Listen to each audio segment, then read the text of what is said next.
Friends, welcome back to our channel Nyay Sutra लो। तो आज हम बात करेंगे AIVE एग्ज़ाम के बारे में। तो इसमें कॉन्स्टिट्यूशन से जितने भी क्वेश्चन आते हैं, मोस्ट इम्पॉर्टेंट क्वेश्चन जो हर साल पूछे जाते हैं, उनको हम डिस्कस करेंगे। Let's begin. The first question is which article of the Constitution empower the supreme Court to issue writs for the enforcement for fundamental rights? Answer is Article 32, जिसे soul of constitution भी कहा जाता है. And the next question is under which article can the president proclaim a national emergency? Answer is Article 352. And the next question is the concept of judicial review in the Indian constitution has been borrowed from which country? Judicial review को कौन सी country से लिया गया है? The United State of America. And the next question is which case is known as a foundation of the basic structure doctrine? Basic structure doctrine किस case में बताया गया था? कौन से केस में इसके बारे में डिस्कस किया गया था? Case is Kesavananda Bharati versus State of Kerala 1973 का ये केस था. तो इसमें बेसिक स्ट्रक्चर के बारे में बताया गया था कि पार्लियामेंट को ये पावर है कि वह कॉन्स्टिट्यूशन को अमेंडमेंट ला सकता है, उसमें अमेंड कर सकता है, लेकिन बेसिक स्ट्रक्चर को हिलाए बिना बेसिक स्ट्रक्चर में वो बिल्कुल भी अमेंड नहीं कर सकता. पार्लियामेंट को ये पावर है. Then next question is in which case did the supreme court hold the parliament can't amend the basic structure of the Constitution? फिर से वही घुमा फिरा कर बात की गई, आपको फिर से ध्यान से पढ़िए. In which case did the supreme court hold the parliament can't amend the basic structure? जो मैंने अभी आपको एक बात बताई कि पार्लियामेंट के पास ये पावर नहीं है कि वह बेसिक स्ट्रक्चर को अमेंड कर सके. ठीक है, केशवानंद भारती केस 1973 का ये केस था. और सॉरी, तो और ये केस 13 जजेस की बेंच बैठी थी, उसमें इस केस को जज किया गया था. सबसे लंबा केस ये चला था. And the next is which article provides for the amendment of the constitution? Article 368.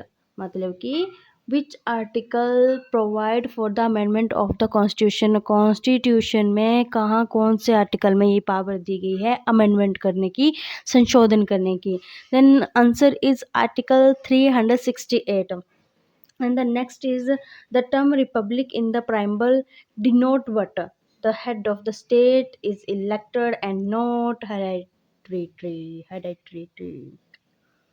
Which part of the constitution deal with the direct principle of the state policy? कौन सा पार्ट है ये? आर्टिकल 36 से 51 तक इनको डील किया गया है. And the next question is under Article 356, President's rule can be imposed for a minimum period of 3 years. And the next question is which article guarantees right to equality before law? Right to equality before law किस article में दिया गया है? Article 14. Which article of the Indian Constitution deals with the protect of life and personal liberty? Article 21. And the next question is who has the final authority to interpret the Constitution? The supreme Court of India. ठीक है. The idea of the concurrent list in the Indian constitution was borrowed from which country? And answer is Australia.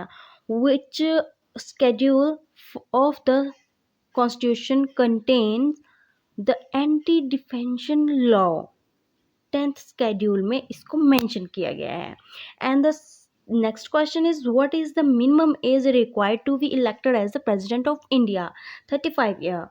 And the next question is under which article can be president of India be impeached?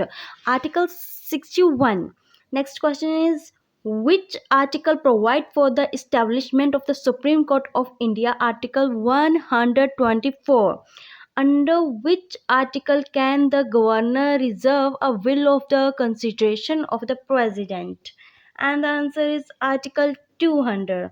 Which article of the constitution abolished untouchability? Article 17 में इसको mention किया गया है. The next question is, in which landmark case did the Supreme Court declare that fundamental right and direct principle are complementary to each other? Minerva Mills Limited versus Union of India 1980 का ये case है. तो ये जो question है ये बहुत ही important question है. ये हर साल इनमें से कोई ना कोई क्वेश्चन हमेशा AIB एग्ज़ाम में पूछा जाता है. तो आप अपनी नोट्स बुक लीजिए, पेंसिल लीजिए, इनको अच्छे से रीड कीजिए. Thank you for watching my video. And अगर आपको ये वीडियो अच्छी लगी हो, लाइक करें, शेयर करें और चैनल को सब्सक्राइब करना ना भूलें.